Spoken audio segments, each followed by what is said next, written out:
सेठी साहब, एक तरफ तो जो परवेज़ इलाही साहब हैं वो महीना पहले समरी साइन करके दे चुके हैं, दूसरी तरफ जो है वो जनरल बाजवा के ख़िलाफ़ बोलने पर खासे बरहम हो गए। उन्होंने कहा कि तहरीक इंसाफ जो है वो एहसान फरामोश ना बने, उनके बड़े एहसान हैं हम पर, हमारे ऊपर भी और तहरीक इंसाफ पर भी, वो हमारे मोहसिन हैं। तो किसी ने जनरल बाजवा के ख़िलाफ़ बात की तो मैं बोलूँगा और फिर मेरी पार्टी बोलेगी। क्या मैसेज है इसमें? देखिए, हुआ ये है कि जब परवेज़ इलाही साहब बैठे हुए थे वहाँ तो नज़र आ रहा था कि बड़े मायूस हैं, खान साहब लगे हुए थे बाजवा साहब के ख़िलाफ़। तो उसके बाद मेरा ख़्याल है, आपको पता है, परवेज़ इलाही साहब इस्लामाबाद भागे, फिर किसी को मिल के आए और आके फिर उन्होंने एक चैनल को कहा कि आओ मेरी इंटरव्यू करो। फिर वो गए इंटरव्यू करने के लिए, तो बुला के इंटरव्यू दी जिसके ये बयान दिया गया। उसका ये मतलब है कि किसी के ऑर्डर्स के ऊपर या इंस्ट्रक्शंस के ऊपर या एडवाइस के ऊपर या अपनी सोच के कि मैं कुछ करूं, तो उन्होंने ये बयान दिया। ये बयान जो है ये दो तरफ इसकी रुख थी। एक इसकी रुख उस तरफ थी जो लोग समझते हैं कि बाजवा साहब को क्रिटिसाइज़ करना नहीं चाहिए। मैं कब से कह रहा हूँ कि इस्टेब्लिशमेंट का ये मौक़िफ़ है, नई इस्टेब्लिशमेंट का, नई लीडरशिप ऑफ द इस्टेब्लिशमेंट का, कि जो हो गया ठीक है, मगर अब हमारे चीफ को आप मत क्रिटिसाइज़ करें। ये मैंने पहले भी कहा था कि उनकी तरफ से ये बड़ा स्ट्रॉन्ग मैसेज आया सबको कि आप जनरल बाजवा की तनकीद करनी बंद करें, बिकॉज ये ज़ाती तौर पे नहीं हो रही, ये हमारे ऊपर एक दाग और लग रहा है, तो इसलिए इसको छोड़ दें। हमारे अंदर भी कुछ इश्यूज़ थे मगर वो हमने छोड़ दिए हैं। तो एक तो ये परवेज़ इलाही को ये कहा गया है कि देखो, तुम तो लावारिस हो, हम ही हैं जो हैं, तो अगर हमारे साथ रहना है तुमने, तो फिर ये क्या हो रहा है, तो इसको तो रोको, इसको कहो बस करें आप, और अगर ये नहीं करता तो कम से कम अपनी पोजीशन को वाजे करो। तो परवेज़ इलाही साहब ने फिर अपनी पोजीशन वाजे की है, क्योंकि ये पैगाम इमरान खान के लिए भी है और उनके लिए भी है। उनके लिए ये है कि जी मैंने कर दी अपनी पोजीशन वाजे, खुश हो, मैं तो कहता। तो खान ने भी किया कि यार बाज आ जा, मेरे तो बड़ा प्रेशर है। मुनिस इलाही ने जाके, हम परवेज़ इलाही ने कुछ नहीं कहा, मुनिस इलाही गया है खान साहब के पास और जाके अलग बैठा और कहा जी उन्होंने बुलावा, वो चले गए सन, बुलाया आ गया सी, की करते पे हो। तो इस वास्ते उन्होंने मजबूरी है कि उन्होंने कहना पिया और इसलिए आप उनको माफ़ कर दें। तो फिर खान साहब ने ये सोचा कि हाँ ठीक है, कोई रास्ता ढूंढते हैं। तो फिर खान साहब का ये बयान आया कि हम दो अलग अलग पार्टीज़ हैं, उनके अच्छे तल्लुकात होंगे जनरल बाजवा के साथ, मेरे अच्छे नहीं थे, मेरे साथ हाथ हो गया, उनके साथ नहीं हुआ था। वो तो खुद कहते हैं बाजवा साहब ने उनको बचाया, तो उनका हक बनता है उनको तारीफ़ करने का, और मेरे साथ हाथ हो गया तो वो अपनी बात करे, मैं अपनी बात करता हूँ, ये कह के तो मिट्टी पात दी उन्होंने।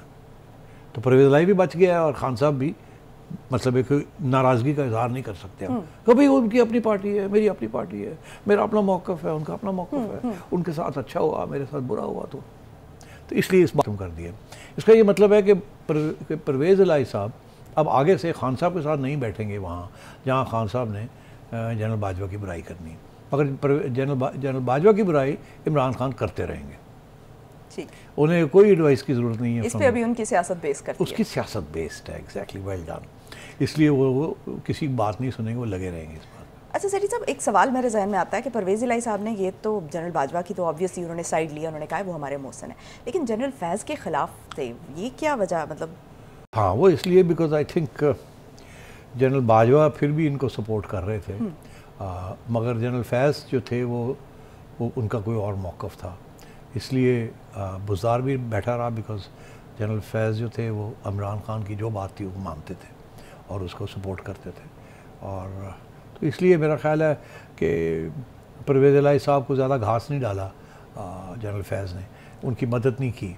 जब भी ये मुनिस इलाही का मसला भी आया या किसी और चीज़ का मसला आया तो उन्होंने, मगर याद रहे क्योंकि जो रास्ता होता है ना चीफ़ की तरफ जाने का, वो ISI की तरफ से होता है। पहले आप लोकल स्टेशन कमांडर को समझाते हैं, वो रिपोर्टें भेजता है ऊपर, उसकी रिपोर्ट जाती है DGC को।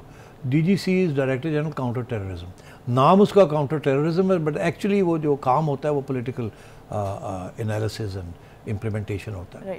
तो DGC के साथ रिपोर्टिंग होती है। तो इनकी जो पहले भी मुलाकातें होती रही हैं वो DGC के साथ ही होती रही हैं।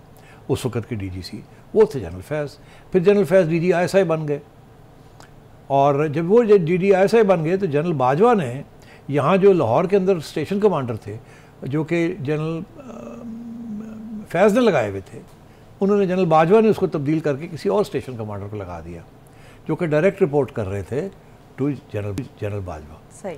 तो ये भी अंदर चलता रहा है कि सारा कंट्रोल DGC या DGISI के पास ना हो, GHQ में भी कुछ कंट्रोल हो ग्राउंड ऑपरेटिव्स का। तो ये अंदर की बातें हैं अब। तो इसलिए मैं समझता हूँ कि परवेज़ इलाही साहब बेसिकली उनका जो राब्ता रहा है वो जनरल बाजवा से है। अच्छा, जो परवेज़ इलाही हैं वो ऑब्वियसली उनकी बॉडी लैंग्वेज से भी हमने देखा, और वो देना नहीं चाह रहे इस्तीफ़ा, असेंबलियाँ तहलील नहीं करना चाह रहे। वो इमरान खान के मौक़िफ़ से जो है वो अग्री नहीं करते, वो चाहते हैं कि मार्च तक एटलीस्ट डिले हो जाए, और ये भी हमने डिस्कस भी किया। अगर एक और ऑप्शन कि अगर जो परवेज़ इलाही हैं वो रिज़ाइन कर देते हैं तो क्या सूरत हाल होगी? क्या तब जो है तब क्या क्राइसिस होगा, क्या सूरत हाल होगी, और क्या तब असेंबलियाँ डिज़ोल्व हो सकेंगी? देखिए, ये ऑप्शन भी मेरा ख्याल है लोग सोच रहे होंगे, मगर इस ऑप्शन का मतलब क्या है? एक तरफ परवेज़ इलाही साहब ने समरी साइन कर दी डिसोल्यूशन की, और वो खान साहब लेके फिर रहे हैं, जैसे वो लेके फिरते थे अमेरिका वाला ख़त, वो लेके फिर रहे हैं, धमकी दे रहे हैं, साथ साथ दुआएं मांग रहे हैं कि रोक लो रोक लो रोक लो, नहीं तो मुझे देना पड़ जाएगा। अच्छा, तो अगर वो स्टेज आती है कि वो रुकता भी नहीं है, और वो PDM वाले भी नहीं रोकते, वो राना सनाउल्लाह की बात मान लेते हैं, करन दो इन्होंने, देख लवांगे इन्होंने तो, और हम इसको मौका इस्तेमाल करके गवर्नमेंट ही चेंज कर देंगे या अपने केयर टेकर्स ले आएंगे, तो फिर क्या होगा? फिर परवेज़ इलाही साहब किसी स्टेज पे भी अगर कोई मुकबका हो जाता है किसी के साथ, गवर्नमेंट के साथ, हाँ, तो वो फिर रिज़ाइन कर देते हैं, से ही रिज़ाइंस फ्रॉम द असेंबली कि जी मैं बीमार, मैं रिज़ाइन कर रहा हूँ। अगर वो रिज़ाइन कर देते हैं तो वो जो उनका साइन डॉक्यूमेंट है डिसोल्यूशन का, वो नल एंड वॉइड हो जाता है, क्योंकि चीफ मिनिस्टर है ही नहीं जिसने साइन किया है। तो वो होगा कि मैं पहले किया था मगर अब मैं नहीं हूँ, तो फारग हो गए। फिर क्या होगा?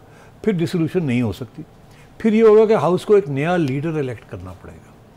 अच्छा, कॉन्स्टिट्यूशन रिक्वायरमेंट ये है कि लो जी स्पीकर फिर एक असेंबली सेशन लाएगा कि जी एक नया leader of the house elect करें, बिकॉज ये leader of the house resign कर गया। ठीक, फिर उसके अंदर फिर दोनों पार्टीज़ जो हैं अपना अपना कैंडिडेट पुट अप करेंगी और वोटिंग होगी for the new leader of the house. तो ये उसी किस्म की चीज़ है कि अगर यहाँ से लोग उधर चले जाएँ तो फिर ये वही बात वहीं आ जाएगी जो कि गवर्नेंस रूल में आती है कि उससे पहले गवर्नर ये कहता है कि जी आप वोट ऑफ कॉन्फिडेंस लें। तो अगर परवेज़ इलाही खुद रिज़ाइन कर देते हैं और उनके बाकी लोग वहाँ बैठे रहते हैं, तो फिर ये होगा कि एक नया वोट लेना पड़ेगा।